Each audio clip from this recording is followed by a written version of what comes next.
அடியமங்கலம் கிராமத்தில் பழமை வாய்ந்த ஆனைமேல் ஐயனார் ஆலய கும்பாபிஷேகம் நடைபெற்றது.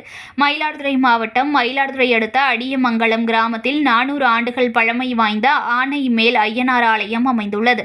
ஆலயம் சிதிலமடைந்த நிலையில் அதனை மீண்டும் புதுப்பித்து கும்பாபிஷேகம் நடைபெற்றது. இதனை முன்னிட்டு 4 கால யாகசாலை பூஜைகள் நடைபெற்றது. 4வது கால யாகசாலை பூஜை நிறைவடைந்த நிலையில் யாக குண்டத்தில் வைத்து பூஜிக்கப்பட்ட புனித நீர் அடங்கிய கடங்கள் மேளதாளங்கள் முழங்க ஊர்வலமாக எடுத்து வரப்பட்டு கோபுர கலசங்களுக்கு ஊற்றி கும்பாபிஷேகம் நடைபெற்றது. ஐயனார் மற்றும் 16 பரிவார தேவதைகளுக்கு மகா அபிஷேகம் நடைபெற்றது. நிகழ்ச்சியில் தர்மபுர ஆதீன ஸ்ரீமத் மாணிக்கவாசக தம்பிபிரான் சுவாமிகள், பூம்புகார் சட்டமன்ற உறுப்பினர் நிவேதா முருகன், கோவில் அறங்காவலர் குழு தலைவர் சண்முகம் மற்றும் ஆயிரக்கணக்கான பக்தர்கள் பங்கேற்று சுவாமி தரிசனம் செய்தனர்.